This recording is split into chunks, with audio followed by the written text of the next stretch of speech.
2025లో 3.64 లక్షల కొత్త ఉద్యోగాలు. గత ఏడాది వారానికో జీసీసీ ఏర్పాటు. ఇప్పటికే 18 సెంటర్లు. ఏఐ, ఎంఎల్, క్లౌడ్ కంప్యూటింగ్ టెక్నాలజీలు కీలకం. ఇండెక్స్ వార్షిక నివేదికలో వెల్లడి. అయితే ఈ సంవత్సరం ఉద్యోగాలు భారీగానే రాబోతున్నాయి స్కిల్ ఉన్న వాళ్ళకి. దేశంలో గ్లోబల్ క్యాపబిలిటీ సెంటర్లు అంటే జీసీసీ 2025లో 3.64 లక్షల కొత్త ఉద్యోగాలు సృష్టించనున్నాయి. ఏటా 15% వృద్ధి రేటుతో జీసీసీలు పురోగమిస్తున్నాయి. గత ఏడాది వారానికో జీసీసీ ఏర్పాటైందని ఇండెక్స్ అనే సంస్థ వార్షిక నివేదిక వెల్లడించింది.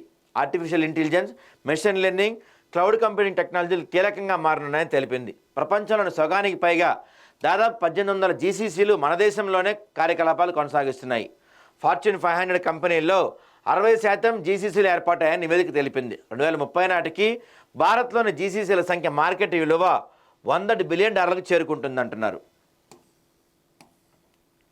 భారీ సంఖ్యలో పట్టభద్రులు ఉన్నారు. వేగంగా విస్తరిస్తున్న జీసీసీలకు అత్యుత్తమ మానవ వనరులు అవసరం.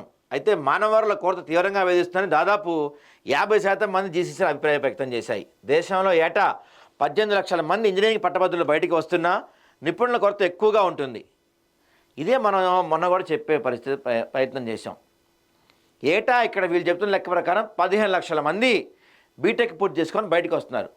కానీ ఇక్కడ వీళ్ళేంటి నిపుణులు లేరు అని చెప్తున్నారు. షార్టేజ్ ఉంది, బాగా షార్టేజ్ ఉంది అంటున్నారు. అంటే 15 లక్షల మంది బయటకు వస్తున్నారు కానీ దాంట్లో స్కిల్ ఉన్న వాళ్ళు ఎంతమంది వస్తున్నారు? తక్కువ, 1% కూడా ఉండట్లేదండి స్కిల్ ఉన్న వాళ్ళు బయటకు వచ్చేటోళ్ళు. ఏదో బీటెక్ పూర్తి చేసామన్న పరిస్థితి ఉంటుంది. కానీ ఎందుకంటే ఇబ్బడి ముబ్బడిగా పెరిగిపోయిన బీటెక్ కాలేజీలు, అడ్డగోలు లైసెన్సులు, అడ్డదిడ్డమైన ఫ్యాకల్టీలు, వీళ్ళకి ఏం చెప్తారు, వీళ్ళకి ఏం అర్థమవుతుంది? ఇలా స్కిల్ లేకుండా బయటకు వస్తారు, రోడ్ల మీద పడతారు. చివరికి ప్రభుత్వాలు జీసీసీల అభివృద్ధికి వీలుగా స్నేహపూరిత వాతావరణం కల్పించాలి. భవిష్యత్ టెక్నాలజీలైన ఏఐ, క్వాంటమ్ కంప్యూటింగ్, ఇతర నూతన ఆవిష్కరణలు వీలుగా విధానాలు రూపొందించాలి. తృతీయ శ్రేణి నగరాల్లో జీసీసీల ఏర్పాటుకు పన్ను ప్రోత్సాహాలు, రాయితీలు ఇవ్వాలి. వీటి వల్ల ఉద్యోగాలు బాగా వస్తాయంటే జీసీసీ ఏర్పాట్ల వల్ల. దేశంలో మొత్తం భారత్లో 33 లక్షల మంది సాఫ్ట్వేర్ ఇంజనీర్స్ ఉన్నారు. అందులో ఏఐ, ఎంఎల్ నిపుణులు మాత్రం 4.4 లక్షల మంది ఉన్నారు. చైనాలో 34 లక్షల మంది ఉన్నారు.